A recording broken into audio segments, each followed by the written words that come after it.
Gente, vem comigo que eu fiz um vlogzão pra mostrar pra vocês como foi a visita que eu fiz no Museu da Loucura, que fica em Minas Gerais, mais precisamente na cidade de Barbacena. Sabe que olhando essa paisagem incrível, é difícil imaginar que esse lugar com toda a sua beleza tenha abrigado tanta dor. É como se a natureza estivesse sempre tentando suavizar o peso da história do que os humanos são capazes. Pra mim, estar ali dentro como psicóloga, ou mais do que isso, como humana, foi uma experiência difícil de descrever. Eu senti que o silêncio dos corredores contrastava com os gritos da memória que esse lugar carrega com ele. Bom, esse lugar que era chamado de Hospital Colônia funcionou como um manicômio desde 1903 até o finalzinho da década de 80. E ao longo das décadas passou por diversas transformações.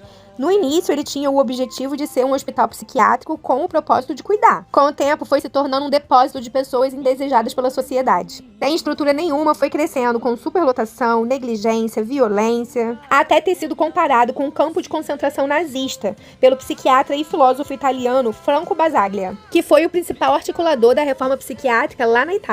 Já na década de 80, quando a reforma psiquiátrica começou a ganhar força aqui no Brasil, o Hospital Colônia passou por algumas mudanças, que foi justamente quando começou os movimentos para humanizar esses tratamentos e substituir esse modelo asilar que já estava mais do que fracassado. Só em 1996 que o hospital mudou completamente o seu perfil e passou a se chamar Centro Hospitalar Psiquiátrico de Barbacena. Em 2001, com a aprovação da Lei da Reforma Psiquiátrica, a mudança do modelo de tratamento em saúde mental se torna oficial no país inteiro, inclusive em Barbacena. E, finalmente, aquela instituição encerrou as suas atividades psiquiátricas. E pouca coisa de toda essa história foi preservada. E por decisões políticas, o lugar foi todo reformado e se transformou no Hospital Geral daquela região.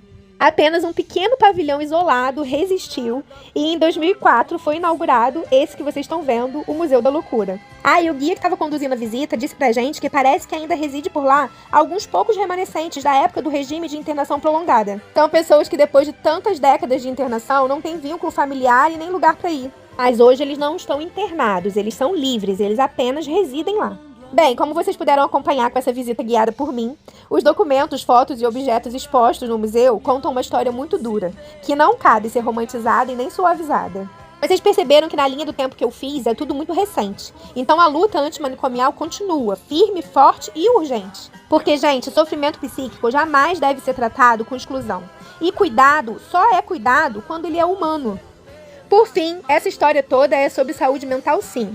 Mas também é sobre saúde pública, direitos humanos e principalmente sobre a sociedade que a gente escolhe ser.